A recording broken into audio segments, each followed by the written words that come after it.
Salut tout le monde, j'espère que vous allez bien. Dans cette nouvelle vidéo, je vais vous parler de ma dernière lecture, enfin une lecture que j'ai achevée il y a quelques jours de ça. Donc il s'agit de Chanson douce de l'écrivain franco-marocaine Leila Slimani, paru chez les éditions Gallimard en 2016. Et c'est un roman qui a eu le prix Goncourt 2016. Donc, on suit l'histoire d'un jeune couple, Myriam, d'origine marocaine, qui est avocate, et son mari Paul, qui est un jeune producteur de musique. Donc, le couple s'est installé à Paris.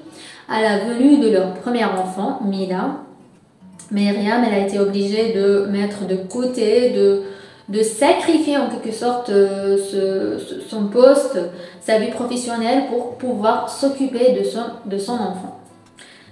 À la venue de son deuxième enfant, Adam, Myriam se demandait si elle voulait réellement rester à la maison, à s'occuper des enfants, en quelque sorte à être une femme au foyer et à sacrifier tous ses rêves, ses ambitions pour pouvoir s'occuper de ses enfants.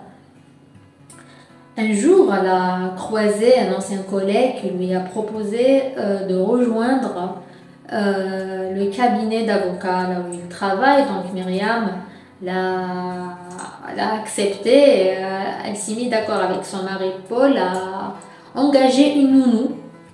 Donc c'est à partir de là que l'histoire va commencer, puisque le couple, ils ont vite fait le choix d'engager Louise. Louise qui a été recommandée par plusieurs familles, puisqu'elle était une super nounou apparemment.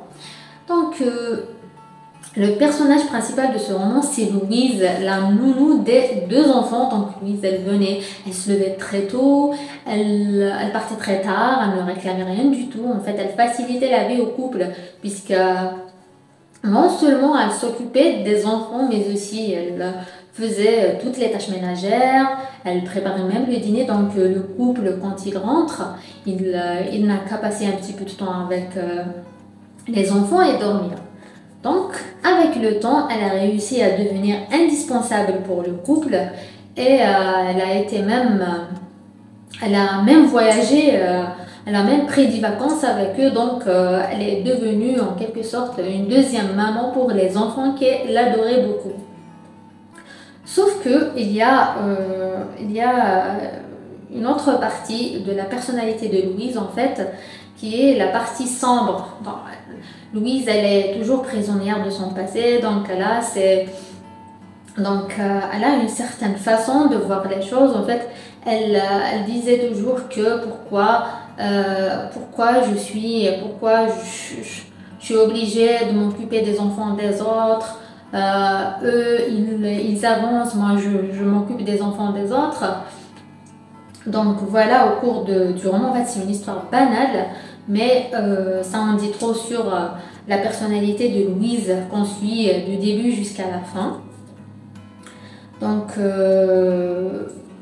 dès la lecture des premières lignes, on va se rendre compte qu'un drame va se produire.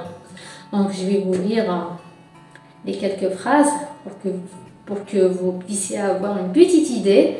Donc, le bébé est mort, il a suffi de quelques secondes. Le médecin a assuré qu'il n'avait pas souffert. On l'a couché dans une housse grise et on a fait glisser la fermeture éclair sur le corps désarticulé, qui flottait au milieu des jouets. La petite, elle, était encore vivante quand les secours sont arrivés. Elle s'est battue comme un fauve.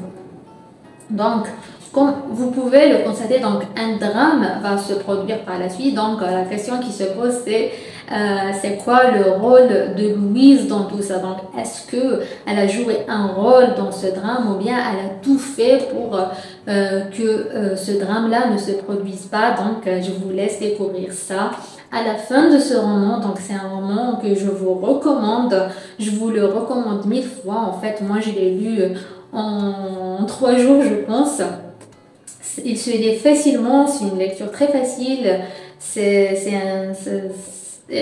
Leila Slimani utilise donc ce qui est bien dans son site, c'est qu'elle ne s'attarde pas sur la description des personnages, donc on ne s'ennuie pas quand on lit le roman. Donc je vous le recommande une nouvelle fois. Et en attendant la prochaine vidéo, je vous souhaite de faire de très belles lectures.